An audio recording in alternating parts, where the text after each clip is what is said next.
Hello and welcome to the first online video discussion by gigmit. My name is Anna. I am the head of marketing at gigmit and I will be the host today for this call.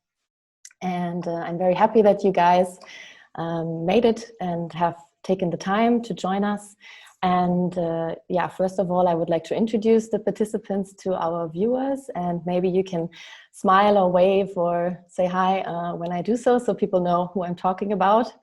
First of all, I would like to welcome Kalben. She's a musician from Turkey, and her music can be assigned to the indie and folk genre, and she's played a gig at the online festival Stay at Home Festival, which was also booking via gigmit, and she has an artist profile on gigmit as well. I also would like to welcome Thomas Heher. He's the founder and festival director of Waves Vienna, which is an Austrian showcase festival that is also part of the INES showcase network, or Innovation Network of European Showcases, and is also part of the INES talent program, which is now open for applications, by the way. And last but not least, our founder and CEO, Marcus Fitzgerald, is also on the call to answer some questions. And I would like to quickly introduce the topic. Of course, in light of the current situation, we would like to talk about the impact of the Corona crisis on the live music industry. And I called it lockdown learnings. So what are the takeaways now from this crisis? Maybe some positive outlook as well. And I would like to start with a question to each one of you to kind of get into it. What would you be doing today if it weren't for the coronavirus? And maybe we start with Kalben. Ladies first. Hello, it's very lovely to be here and part of this beautiful discussion. I love gigmit and I'm very happy that I discovered it on my own. And I hope that many musicians and many promoters and festivals are going to be able to benefit from the beautiful opportunities that gigmit is creating for all of us. So today I would probably be getting ready for a tour because I released my third album on the 20th of March. So today I would be packing my suitcase and talking to my friends and taking my cat to the hotel and just leaving because Mondays are the days that we generally take off or have the pre-meetings before going to the tour. So I would be having my normal life. That's my plan. Yeah. I see. Yeah, I saw you released a new album actually on Spotify. So maybe Thomas, you want to continue? Yeah, hello from Vienna as well, and thanks a lot for having me in this conversation. Really looking forward to it. It's very, very interesting and cool setup of different people from different parts of the music industry. Well, from our side, like from the festival side, we are currently on the hold position to wait for the next press conference of the government, which should be announcing new regulations for fall. Like our festival is going to take place from 10th to the 12th of September this year, which is our 10th anniversary. So it's the 10th edition of the festival, and we were planning to have like a very big celebration with lots of add-ons to the festival. We were planning to have a broader approach at the conference to film topic and sync things and everything. We already cut that off and postponed it to next year. And we, like in the past few weeks, we were setting up almost I think it was 6 totally whole new concepts for the festival, including streaming and public viewing and everything. And every 2 weeks when we finished the preparations and the calculations and the invitations for artists and informed all of our funding partners, all of the press partners and all of the acts and all of the sponsors, new regulations were brought up, and we could trash the whole concept again and had to start from the beginning. And that's right now the same situation. Like we're waiting for the press conference, and after that we're going to trash our whole concept and everything we made before, No. and we start from the beginning. Okay, we will get into that in a bit, but just sorry to interrupt at this So right point. now we are waiting, and Okay. usually we should be right into like all the production things with starting riders and hotel bookings and travel arrangements, but none of this happened yet, Yeah. and we will Okay. see. Okay. Cool. Well, not so cool, but let's hope. Yeah, Marcus, how has like what would have been your daily business on a Monday?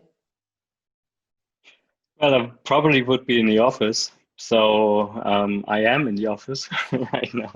There's not too much of a difference.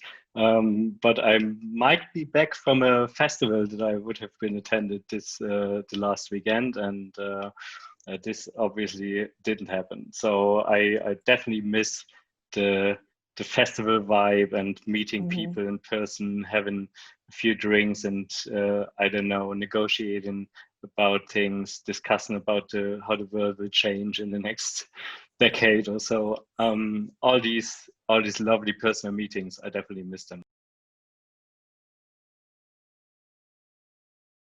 So, so the again to Kalben, another question. So, what was your main occupation during the lockdown? Then, if you didn't go on a tour, did you produce more music or do more marketing activities or collaborations or anything?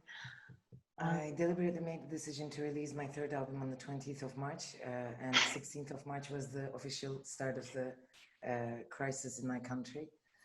But I guess I was aware of it since the end of January.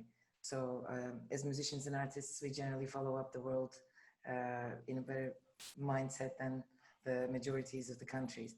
So I was kind of ready for it, like mentally and spiritually. So I decided to release the album because I thought people would need music during that time, because they would all be alone at home, and even if they're surrounded with the family, they would still be scared and they would have anxieties, and I just wanted to share music with them during that time. So and it was really beautiful.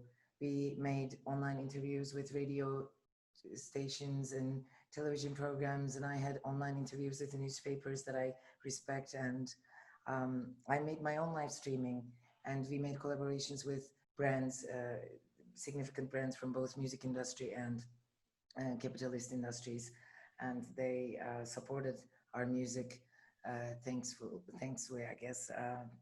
And I was one of the musicians that had most concerts during that time. I think we made like 12 or 13 concerts during that time digitally, because we have a good system and we know how to do it, because I've been already using the tools before this happened. This has already been an active part of my career, this digital age. So my market share, I don't know how right it is to call that for a musician, but like my place in the musician world, like the art world, didn't go down, or I didn't feel like there was something happening to myself, but I felt like there was a significant shift in the business of other people, the people who work on stage, the technicians, the sound engineers, and the musicians who were new to the business, who were just releasing their singles and making their new albums. And I talked to them. I'm friends with most people in the business now, and I think it was, this is the question, this is the answer to another question, so I'm not going to go into it, but the most important thing that I cared about during that time was to be supportive, supportive to these people, because, I have my third album, I'm already walking, and I already use these tools. I have a microphone, I have a musician friend that I work with, but how about the people who are on their own? How about the people who don't have the opportunities to perform, because I just bought a microphone. Like, this is my third album, but people might have really financial problems as musicians in this world. So I guess I was just doing my best. And I finished my first novel, and I started working on the soundtrack of the novel, and I wrote a children's book during that time. I mean, I've been kind of like very not depressed, except the people that we have lost to this horrific disease. And that was the only thing that made me sad. But as a musician who's been touring nonstop, I think that time was really very productive for me, just to sit down and relax and think about my life and my music and my art, and also the people that I want to benefit. Yeah, that's my part. Thank you. Mm-hmm. Yeah, that sounds really productive and very creative, that you wrote a children's book as well. Wow. Cool. So yeah, Thomas, you already got into it a little bit in the first question. So I think we already have a lot of input, but I'm happy to ask again, like, what was your occupation during this lockdown? Maybe not just regarding the festival, but also you personally as the founder and the festival director. Maybe did you develop a new Corona hobby in this time? Not really a hobby, because my family and me, we were moving into a new flat at the beginning of the crisis, and we already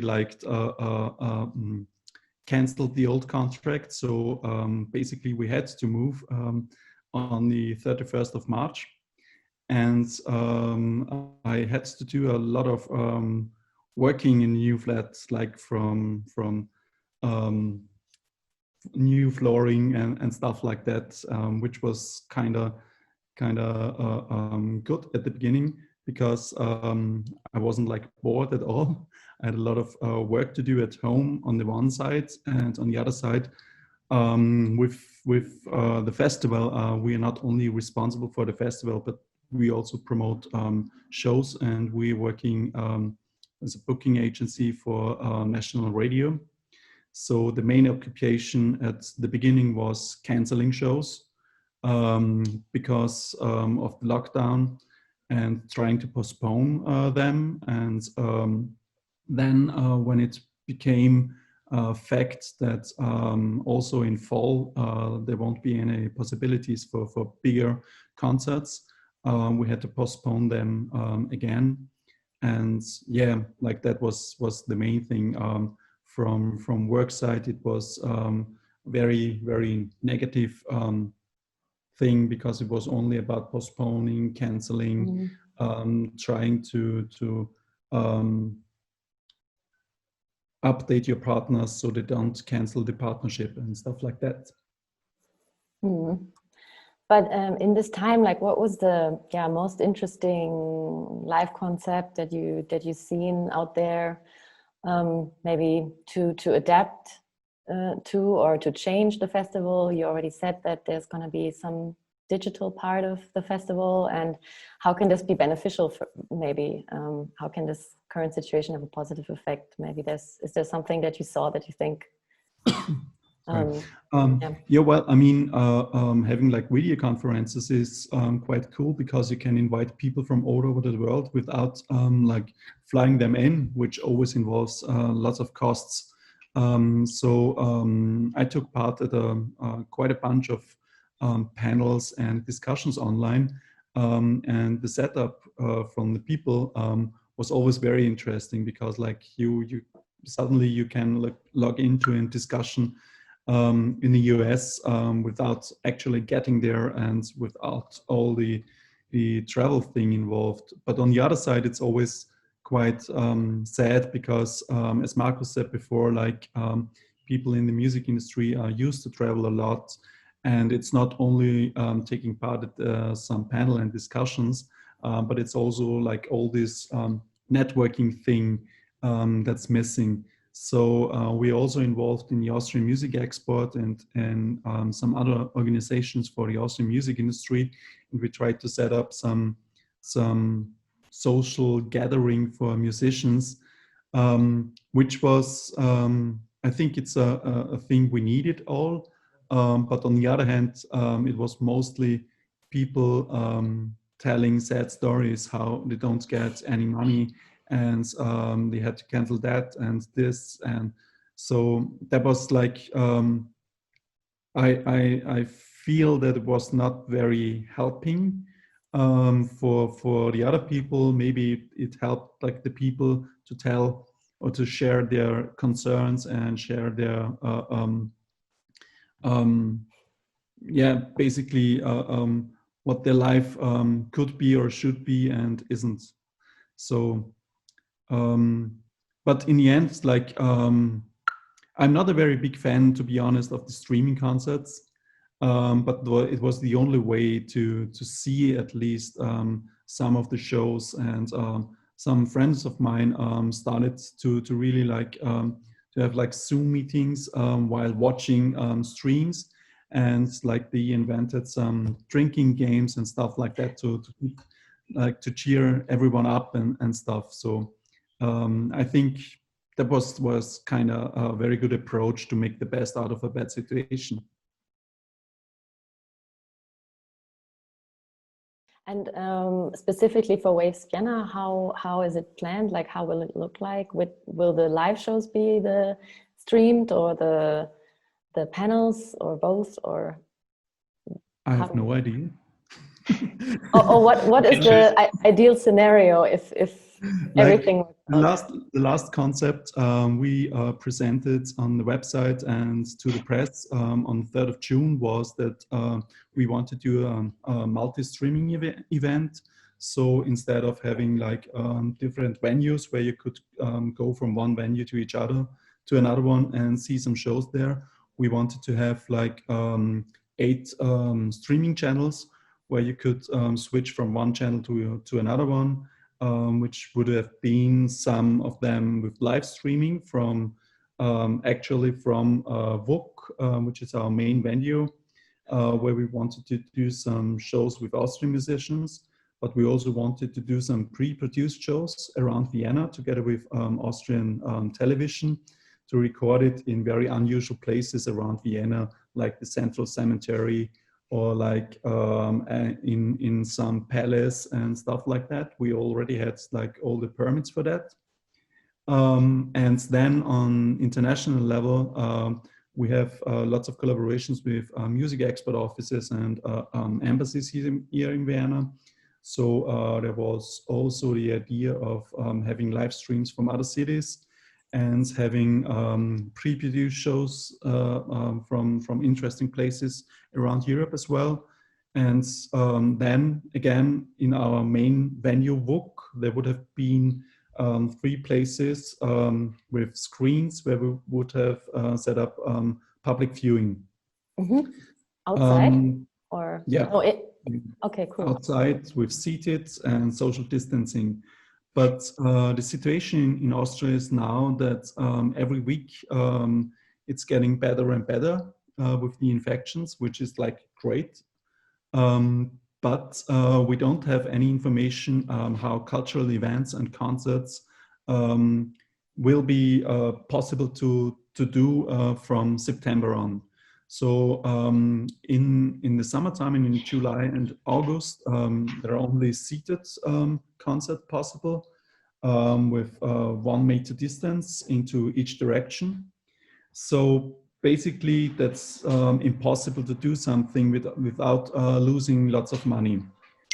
And then as all of the promoters in Vienna said that they can't do anything, the city of Vienna jumped in because of course musicians and other artists need a platform to perform, and they needed the money for their gigs. So the city of Vienna jumped in, and they are doing now approximately 800 to 900 shows in 2 months for free entry. And that's now like they have some very big spaces, and they are setting it up with seats and everything. And of course, like for the city of Vienna, it's much easier to get permits for these things. So that's now we can't do our multi-streaming event anymore, because all of the people around would say like, hey, come on, there are live shows everywhere around during July and August, and now it's August, and now it's the beginning of September, and you're coming up with some streaming event. Are you totally crazy? And of course, they don't have any information that it's really expensive, and it doesn't make like financially doesn't make sense to do that. But they don't care about that. So we have to rethink everything, and right now there are some options on the table where we maybe do some live shows outside, but then we would have to change like the location in Vienna, because where we had the festival in the past years, it's not possible. And yeah, so everything is a little bit like in motion.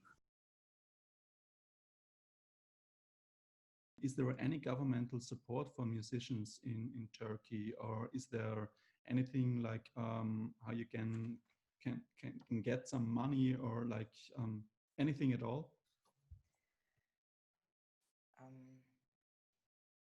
I think this is a very crowded country. We have like 85 million people, and we have a lot of problems we have to deal with at the same time. Like arts and culture has always been towards the very end of the priority list in my country. So here we are trying to do things on our own as collaborations with musicians, and as I very previously said, like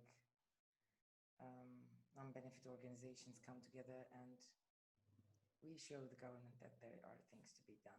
And we kind of pave the way.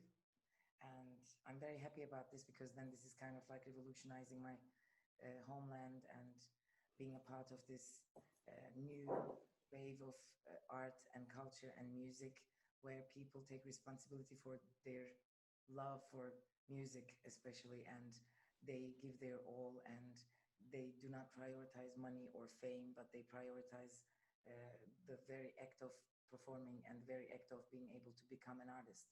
So it's a very different place that I come from, and I love that I come from this place, because despite it's underdeveloped and dysfunctional, and generally we don't have that kind of support from the government, because the government has to deal with shit billions of other things, we find our original ways to deal with things, and that brings us closer. That brings us closer in a very close-knitted way, and I think that is kind of special. So we find our own ways to kind of like collaborate with the government on problems.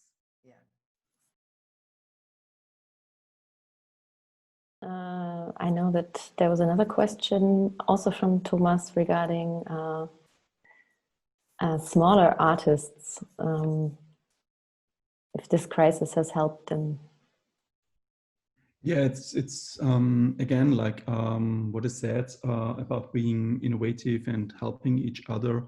Do you think like through the crisis for smaller artists that are not touring so much on an international level, or not like dependent on record sales and radio airplay, that there are more chances for them inside this crisis situation than for bigger artists? I think that's another cultural question, and I would like to take it in two ways. Like globally, if you have the tools, like if you can play your instrument, and if you're a storyteller, and if you're talented, and if you love what you're doing, it should be in an ideal world that you can put yourself out there. You can have a YouTube channel, you can have your own music uploaded to streaming channels, and you can even make a deal with conglomerates like Apple, and you can just present your music, and maybe you just want to go free, and you have your own website, and you invite people there, and you use Instagram and such, blah blah blah, social media channels, and etc. However, and in my experience, you need to have a network of celebrities and famous friends that you do streamings with, so that you become more visible to begin with. You need to have a budget. If you're going to set up a digital stage where you play and somebody shoots your video, and you need a stage design, you need light, you need a good sound system, like it comes to the microphone, and then the microphone through Instagram or YouTube, and then you need social media support, like maybe to promote your own post, and I don't know. In my culture, you need to be visible in order to be more visible. If you're not visible already, then during that time, I always felt I was so lucky, because I already have a career. Like people already know me and they like my music. I'm really lucky. If I were a newly starting musician right now in my culture, in my homeland, I could be really, really, really depressed, you know, because you don't have the experience of touring, you don't have the experience of concerts and coming together with these people, the real stories of people, you know, coming from home, coming from school, coming from offices to meet you. the sweat and the dance and the singing with them, you don't have these experiences to begin with. Second of all, you never heard people sing your songs with, you know, like even if it's 10 people, it doesn't matter. You know, I used to sing for 10 people at the beginning of my career. It doesn't make a difference. You never had that live experience with people. Second, you don't have the budget for promoting your art. Like you're just a new beginner.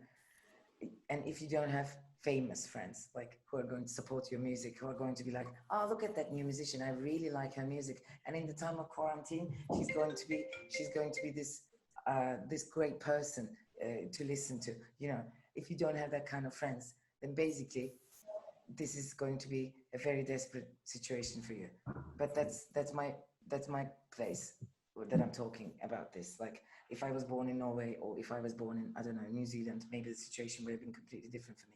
But here you need all these layers, and after you have all these layers, the costumes and the stage and the look, you know, I'm basically the first person to ever sing in my jeans in my country. Like people always have the look, you know, like and that's the way it goes here. It's a cultural thing. It's the way they expect you to be. So if you're this naive person, if you're this modest person, humble person who's just playing your guitar or playing your keyboard, and you've got a team of people working with you and playing music, and you just want to put yourself out there during that time, I would really like to support that kind of people, which is what I'm doing, by the way. And some of my friends are also doing that, because this is a very depressing time for musicians, especially. I mean, if I didn't have like other things to deal with, I would completely go bollocks. You know, like I would be going crazy at home, because I miss that feeling. You know, I miss the concerts. And if I even didn't have that, like if I was even before that in my career, I would be completely crazy. You know, I would be lost. So I get the young musicians, the young artists who are struggling and who are trying to put themselves out there because they had plans. I talk to hundreds of young musicians every day. They were supposed to release their EPs. They were supposed to release their singles. They have shot the first videos of their career. You know, like they were waiting for March, because March is the time where you make the releases. So you can have the summer concerts and the festivals, and then you go on touring during the autumn and fall period. It's all bombed. It's all bombed for musicians, and musicians, you know, they are not really very happy people. They are not like, la, la, I'm a musician, you know, I'm walking the earth, I have a great life, my parents love each other. No, they really have broken stories, and they have these hard, struggling lives generally. They don't come from easy places. So I'm really trying my best to at least support new musicians, at least to give them moral support, at least to just promote their music, if they have the courage to just say, F it, I'm going to do it. I'm going to release my music. And that's a really brave thing to do during this time. So that's what I can do, I guess, as a musician. Do you think, like during the crisis, that the public or like the audience puts a stronger focus on the local repertoire in Turkey?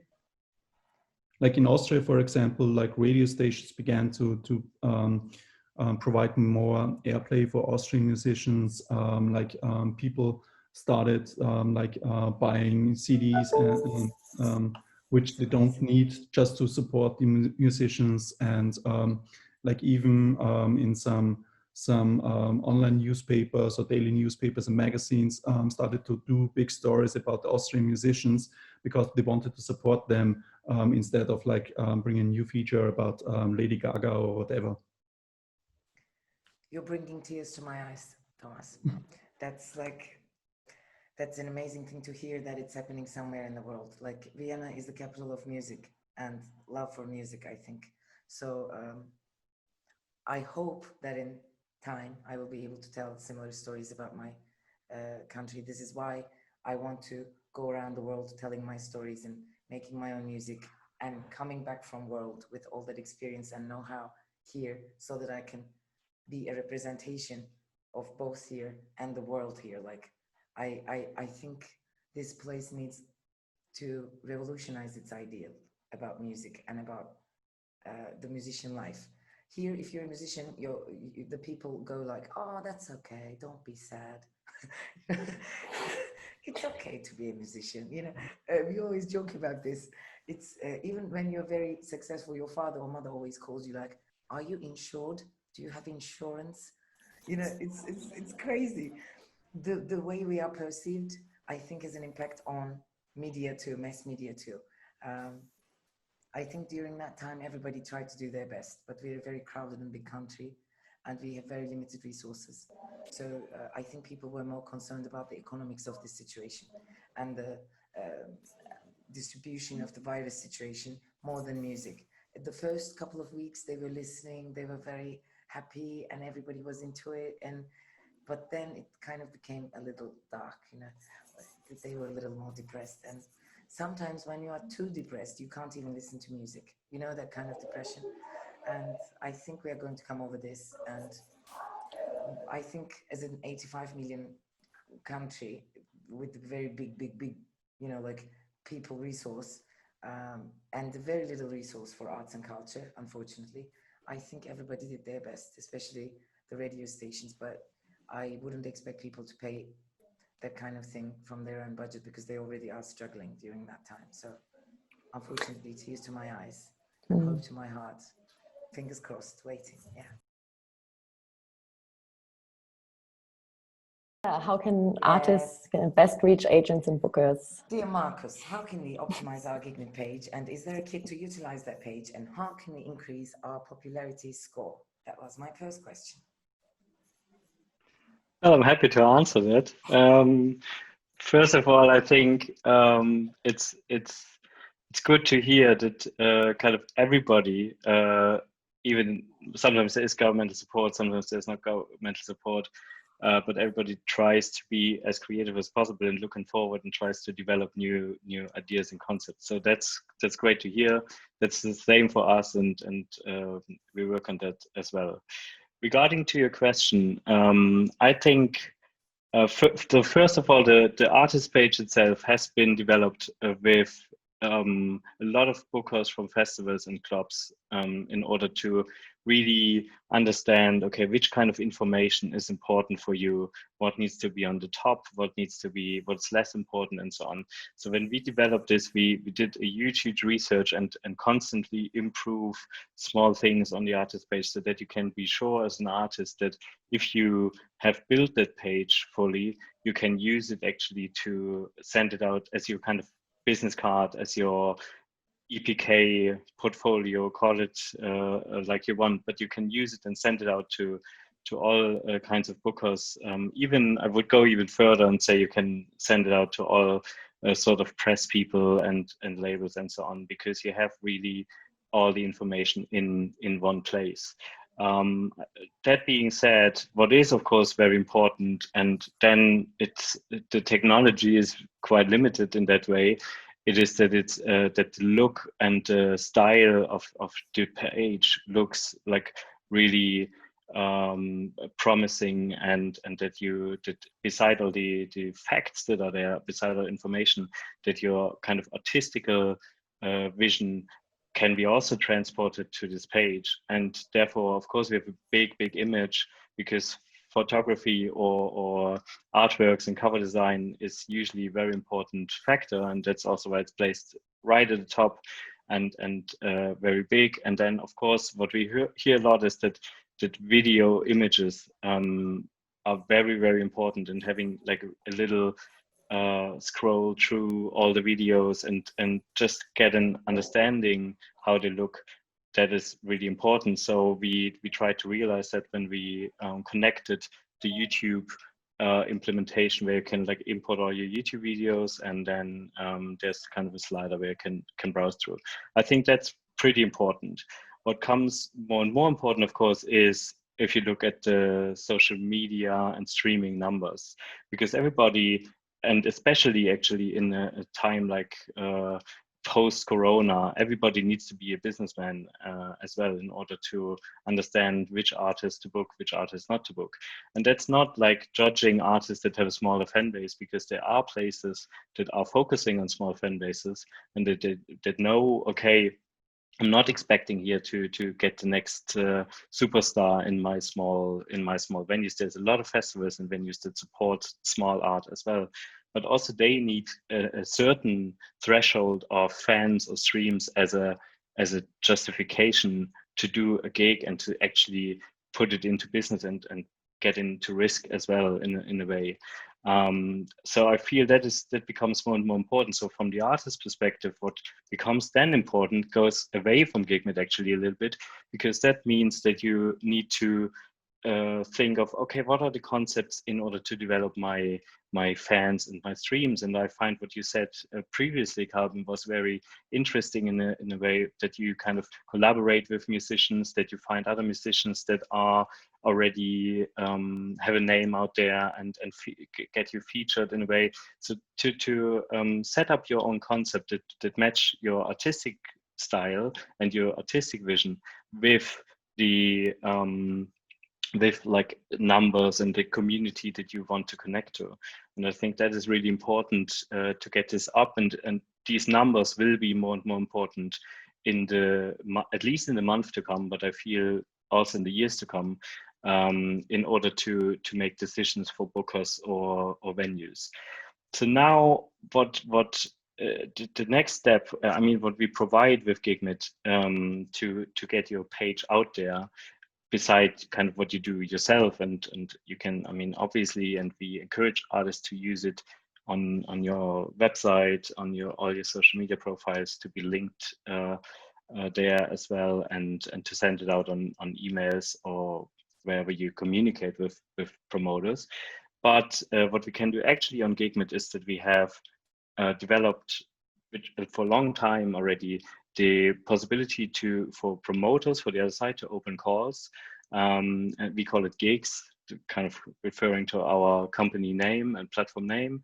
So promoters can open gigs, and Thomas, for example, has done it in the past and recently for the Waves Festival. And so they open gigs to basically show and tell the artist community we are actively looking for something. So you don't need to, because there's a lot of promoters, you're sending out emails, you never get a response because they are just not looking into it. So what I feel is, what was good to hear is that you actually get a response from these promoters that open up calls because they are interested in getting new material from the artists and applications. That is one place. But then also we identified, okay, it's only a very small number. We have actually on gigmit the biggest number of gig opportunities for artists online. Like if you look at other platforms, even from the US or from any other countries, we identified, okay, the number of opportunities we get are there in our gig section is bigger than anywhere else in the world, but it's still really small compared to the amount of artists that are out there and the amount of like gigs everybody wants to play. So we decided to develop a second part where you can actually make use of your artist profile, which is the festival and club database. And there you find now over 10,000 new data sets that are not in the gig search, that are kind of more, to give you the opportunity, the contact details of these festivals, of these venues, and then give you the opportunity to send your profile out there. What those people will receive is very different to a normal email, because we use all the data and this like artistic vision that we developed in our artist page, and kind of build and custom built email that we use and send out to these festivals and venues, including your numbers, like your social and streaming statistics. So to get a different kind of perspective on you as an artist through this channel.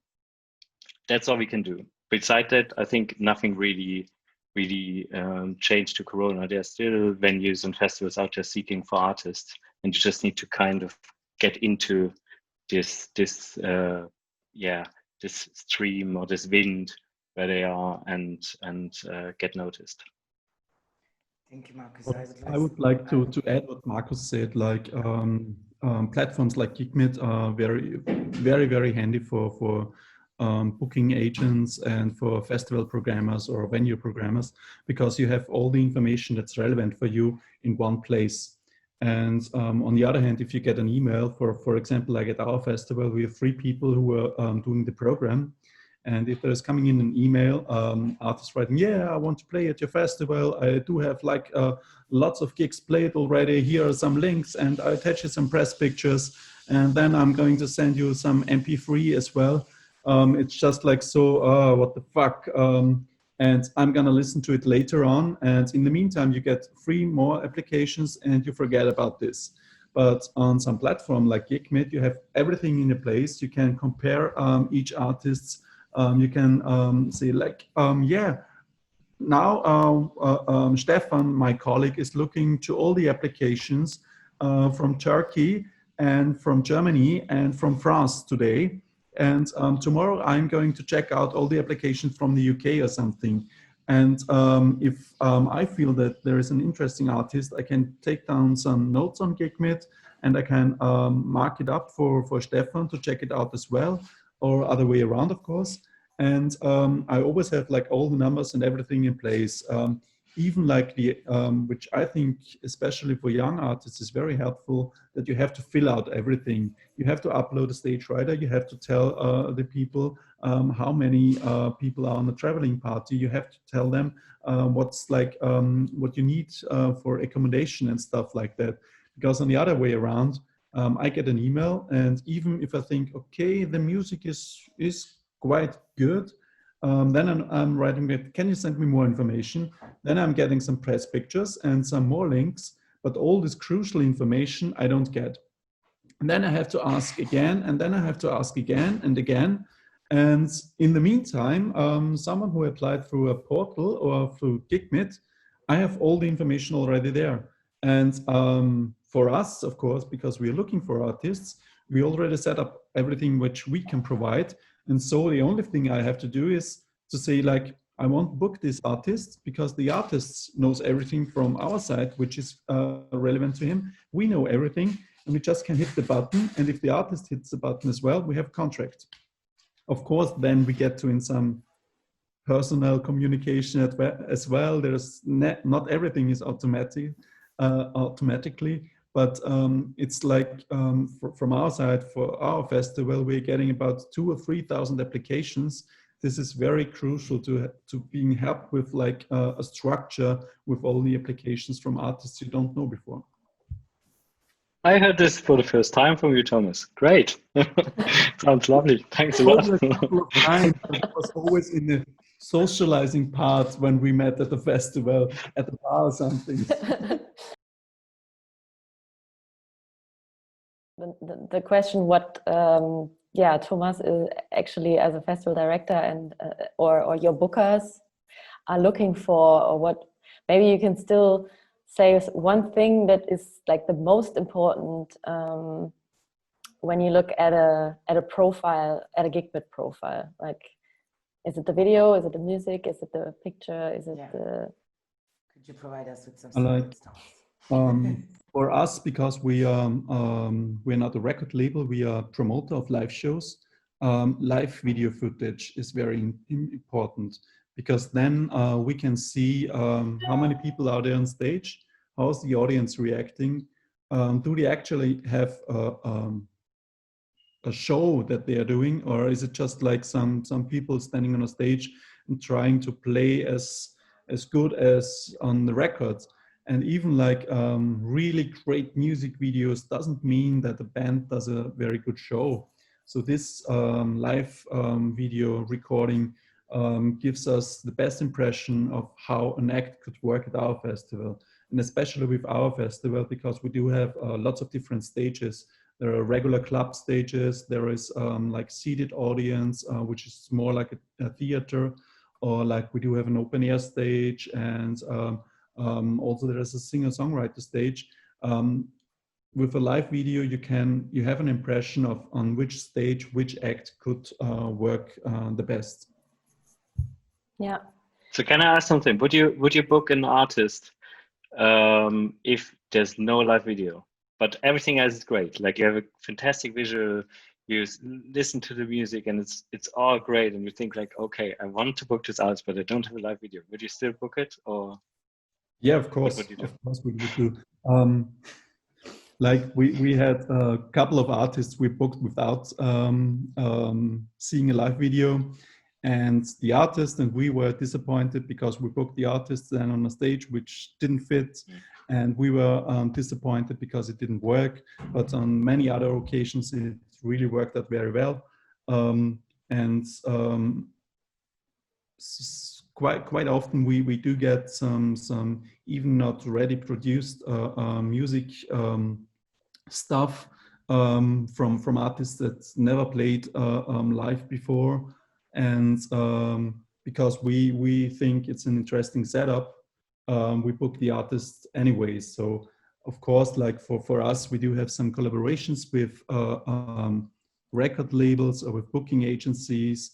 Like if my friend from Piers sends me over some not ready produced stuff from a new act, and they tell me like, you have to look into this act. We're going to do an album in September, and it would be great to have this act on your festival. I'm going to look into it. So it's not like we are booking all the acts for gigmit and all the acts are newcomer acts, but we also have like direct connections to agencies or to record labels, and we have people there who we do know. And even in other organizations, there are people we trust, and they are going to recommend acts to us, and we rely on their opinion. Yeah, like Marcus, you already told us that like gigmit, I know because we've been working together like quite a long time. I think we used gigmit since the second edition of our festival back in 2012, I think.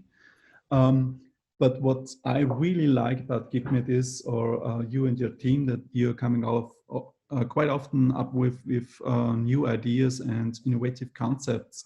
And of course, like an online platform is not that much affected by something like Corona. My question was like, if you had any concepts or ideas to support artists because of the crisis or during the crisis. Actually, it's a very good question. In the first weeks when this all came up, I was thinking like, fuck, like just like no idea, what can we do? And I got a great input from my team. And there's one of my colleagues who said, oh, there's like loads of new online platforms doing online streamings. Should we collaborate with them? And I said, yeah, let's do this. But I really appreciate, because we were one of the first, or that was one of the first things that we could come up with in the early stages of the whole lockdown, that we could actually set up alternatives to artists. What I didn't do, and maybe it's a mistake, maybe it's would have been too much, is thinking of developing our very own platform for online shows, because there's so many popping up now, and I felt, okay, there's already enough there. Let's more try to curate, like what gigmit always does, not ourselves, but as technology, to be in between the artist and people that run these platforms, and help them to identify which artists could be featured, which artists could be the right ones. So we started to partner with, I think now 8 different online platforms that set up regularly gigs on gigmit, and use gigmit kind of as a tool for their research and curation process that they have on the platform.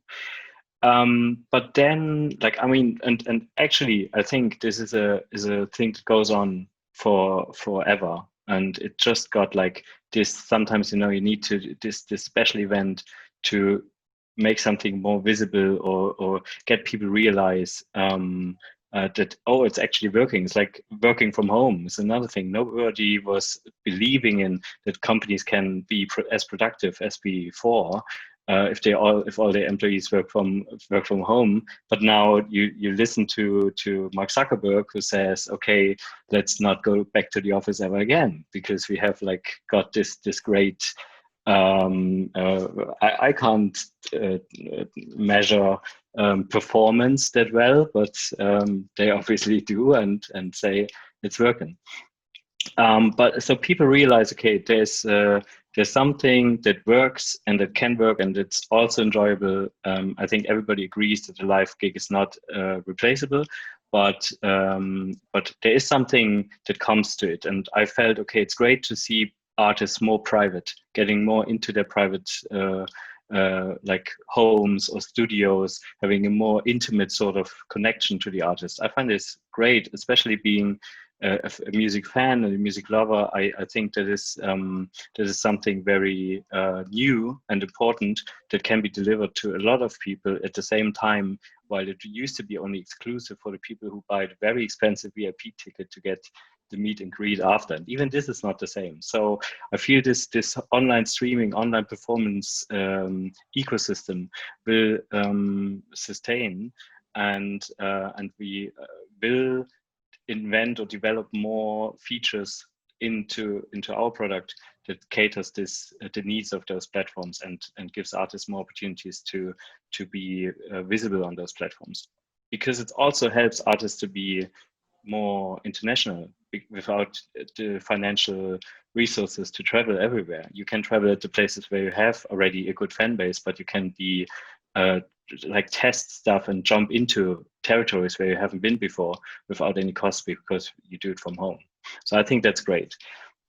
But there's another thing, and that's kind of more recent that I came up with, which I think is very important, as I got a lot of feedback from venues, and I've actually read a lot about it as well, that a lot of venues, they do the same like they always did, and then they shut down if it's not working. So there's no kind of creativity or invention in the whole venue ecosystem. So I felt, okay, there needs to be something done. And there have been initiatives in the past already where you could actually, kind of source or somehow identify before a show how big would this be. But nothing really has got a momentum or been growing and getting big. And now, since we developed our own fan insights analytics, where we can see on a local basis actually where Spotify and how many Spotify listeners are there for an artist, and fans from Facebook and followers on YouTube. Since we've developed that, I felt maybe there's something still missing, a certain connection, a certain proof to the actual ticket buyer. So you have this information, but you don't know that do these people who listen to my Spotify, do they really buy a ticket? So does it really say something? And what we came up with, and we still like in a very early stage, and that's actually in this stream, I think the first time that I'm mentioned this publicly. We are experimenting with partners to kind of like include the ticket experience in that or combine that with these numbers, that you as if you run a club or a festival, that you in the future can actually say, okay, I try out more stuff. I maybe be more risky. I look at some initial insights, some initial numbers that are provided on Gigmit, then I book these artists, but it all depends on how much tickets they're gonna sell on a pre kind of funding, on a pre-sale process. And if they are above a certain threshold, I promote the show. If they are not above this threshold, I don't promote the show, and don't have costs in the end or losses in the end because the artist is not famous enough. To also encourage the artist to do more initiatives and marketing, not just the artist as well as the promoter, to do more initial marketing activities far before the actual show, and see, okay, does it really generate ticket sales?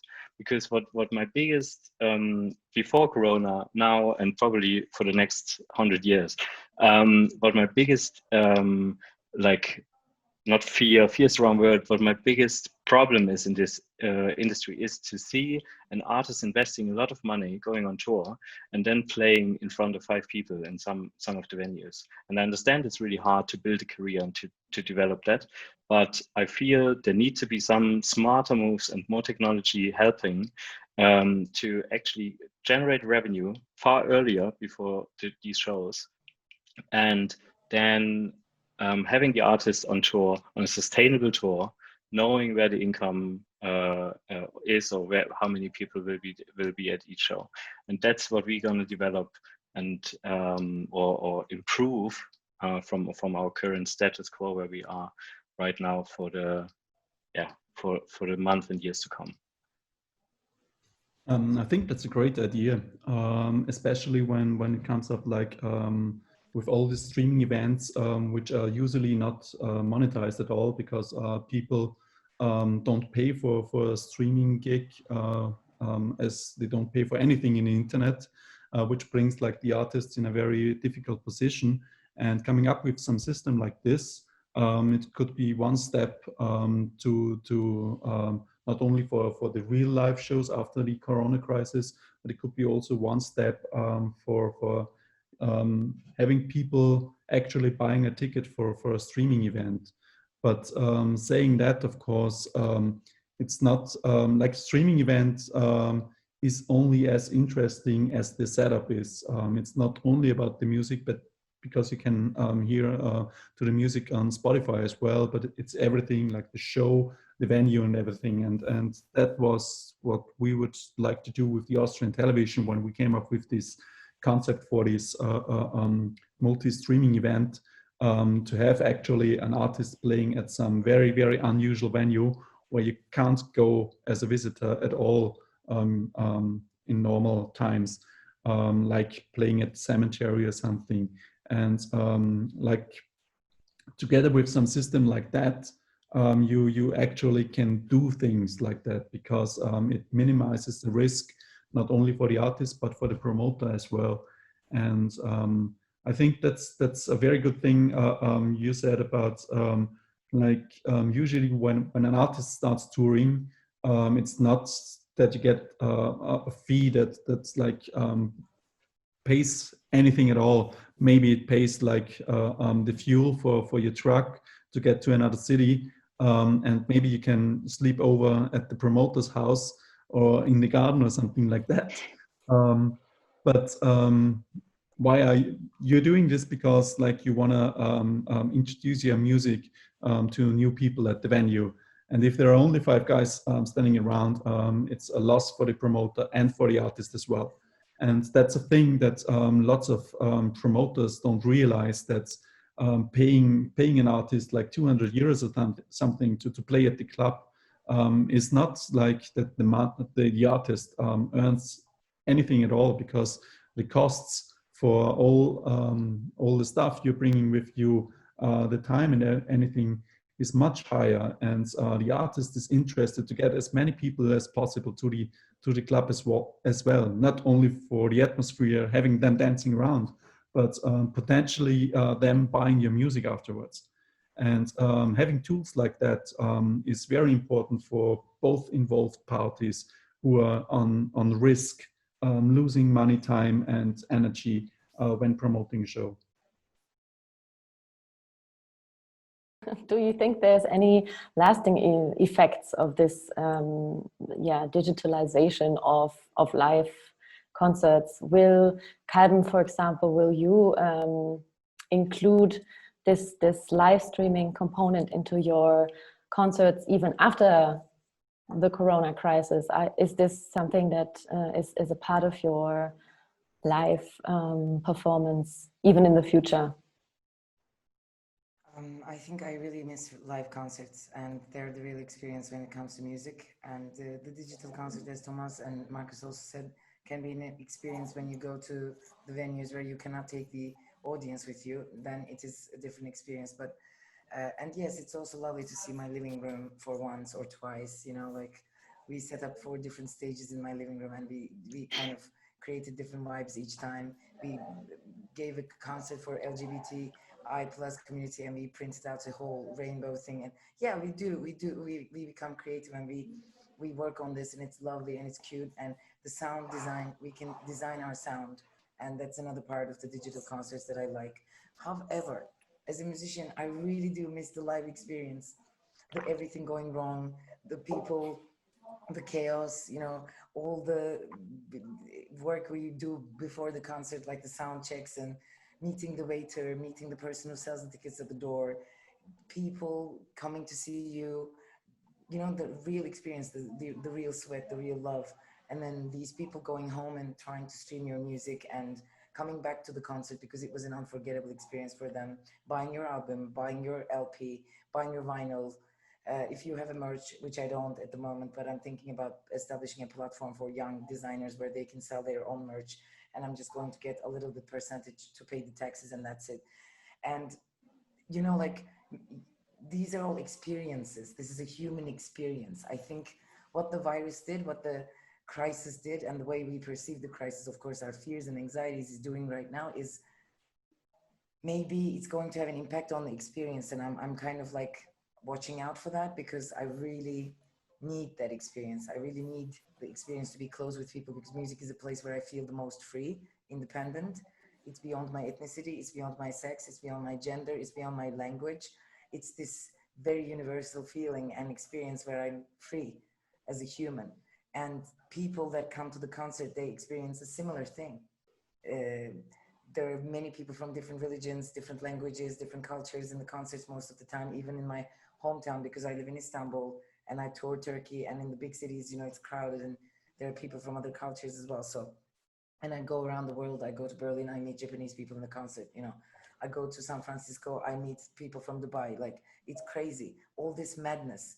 I miss the madness.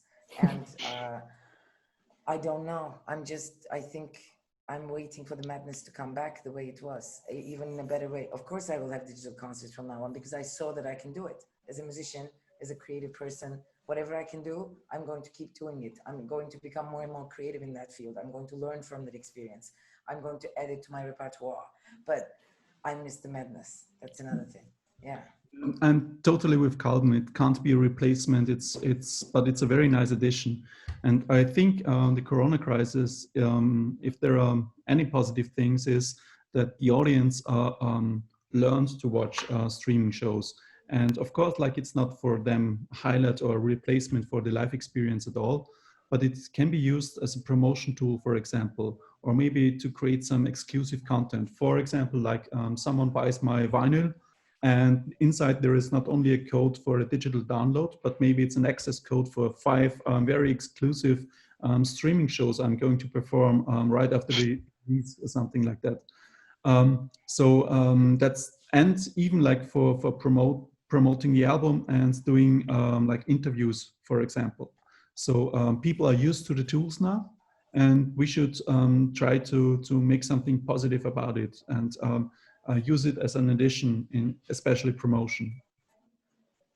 Marcus, do you have anything to add to that, or everything was said? I think there's one thing, like apart from technology, I feel people are more open to collaborate, to work with each other. I get more responses on if I share an idea or concept from other people from the industry, and it's more a wish. I hope it's gonna continue like that, and that are more kind of open-minded people go through the music industry and are always open for new ideas and collaborations in the future. How will gigmit position itself in 2020 and 2021 regarding festivals and gigs? What type of benefits and access will be provided to artists? Thank you.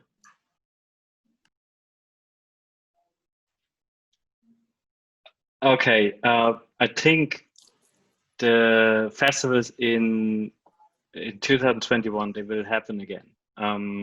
There will be some sort of ways we work around that we have festivals happening. I'm not 100% sure about the very biggest ones, although I think they also might develop some sort of concept. They have enough time. They have more time than Thomas, at least, to develop concepts, how they deal with certain regulations. For gigmit, we work a lot with smaller venues and festivals. I feel for them, although they've been hit hard now, and they have very strong financial difficulty to get through this whole period of being closed and not having any income. But if they survive, they probably will be the first ones that open again, and second will be also the ones that continue to seek talent the way they did before. I feel the only reason or the difficulty they have is what they can do in terms of their kind of business model, and how can they build more sustainable shows. And I think every venue and festival has to question themselves if the way how they book talent in the past has been always right, and if they have still the kind of luxury situation to only do what they feel is right, or if they need to maybe test new business models for themselves and try, okay, should we maybe look at new talent and new artists and that we didn't have on our kind of standard radar, and test if they would sell enough tickets. Do we need to add more pre-sale? Do we need to start our pre-sale earlier than before? I mean, you see now Roskilde Festival and other festivals, they've been sold out for their 2021 edition because they didn't have a chance, kind of. But you see that people are actually open-minded enough to pay far early for a concert ticket or festival ticket. So promoters and festivals can make use of that, and in the future, test more stuff early on.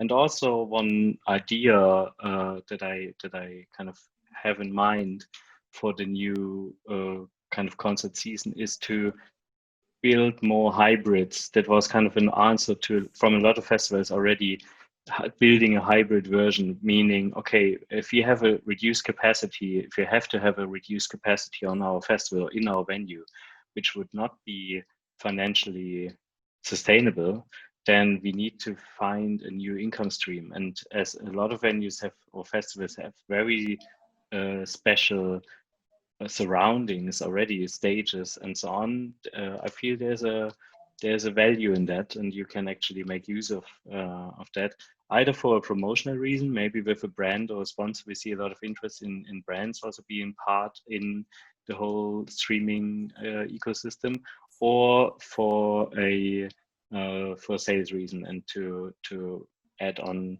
tickets for streaming shows.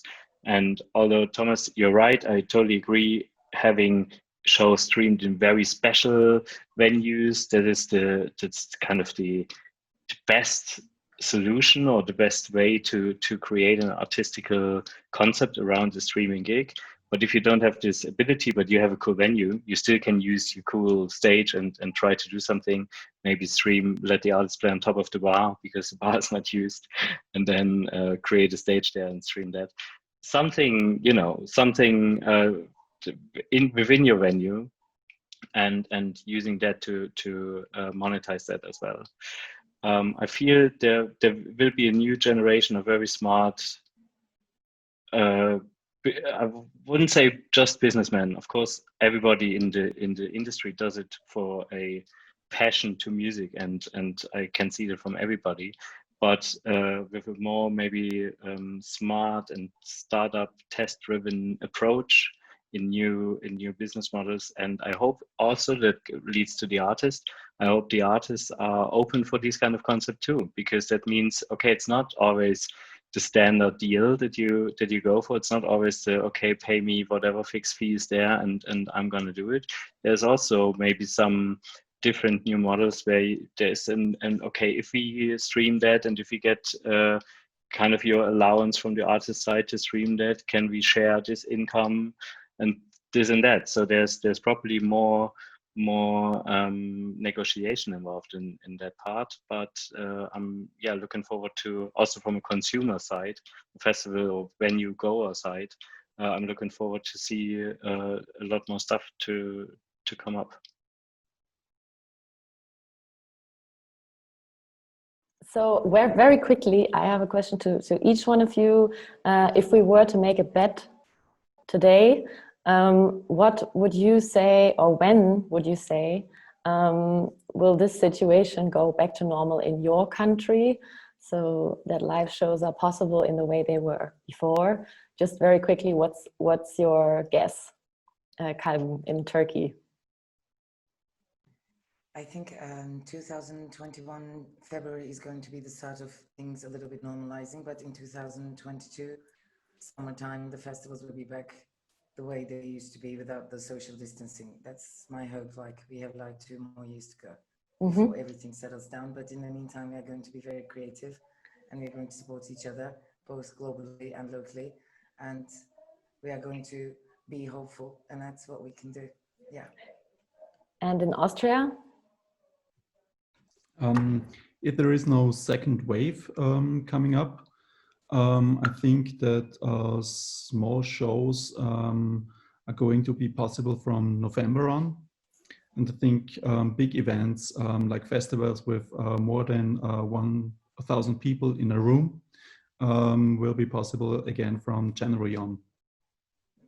Okay, that's optimistic. And yeah. or realistic, hopefully, as well. And in Germany? Well, I think it's all connected to vaccinations, and I feel realistically this early happens in March next year if we are very, very early. So normal shows from April next year, fingers crossed. Okay. And what will be the first thing that you guys will be doing once yeah, I mean, lockdown is over already in Germany and Austria. There's only social distancing, although I don't really feel any social distancing in Berlin, unfortunately, sometimes. But yeah, what will be the first thing that you will be doing, Kalben? Apart from being on stage, of course, but... I would like to see my friends in the other cities and countries. I would just like to have a route that I would like to travel, and I miss traveling a lot. I mean, I'm not saying that I miss it because then I will miss it and I will become sad. So I miss traveling and I miss being free, and I miss the feeling of freedom. I think whenever something like that happens, it's just the first thing that comes to your mind. I'm not free anymore. Of course, I'm free very mentally, like spiritually, but still the sharing of experience with another human being without the fear of hurting that person or being hurt by that person is the first experience I would like to share again. And Thomas, what's your...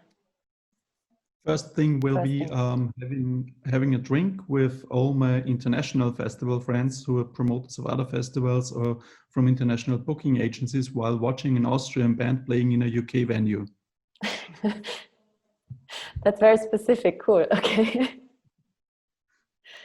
And Marcus? I think I will hug all the people that I couldn't hug before, if they like it or not. And traveling is for me the most kind of thing I miss, and just go wherever I'd like to be, and but in a normal kind of situation, not just like, oh, I'm very special because I get this one flight that goes to whatever country. No, just going where you want to go and meet the people you like to meet and hang out with them.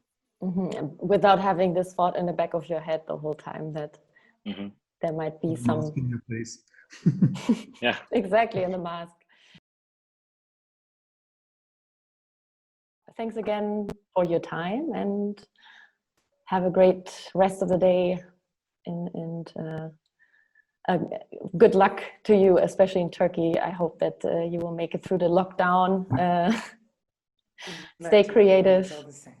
Yeah, it's been a great pleasure meeting you and talking to you all and sharing your experiences and know-how. I'm really very thankful. Thank you. Thanks a lot. We can meet someplace. Yeah. Yeah, thank you all, and thanks Anna for being great moderator through this session, and thanks for being part of it. Thanks a lot for having me, and stay safe and sane. Thank you. Bye. Bye. Bye bye.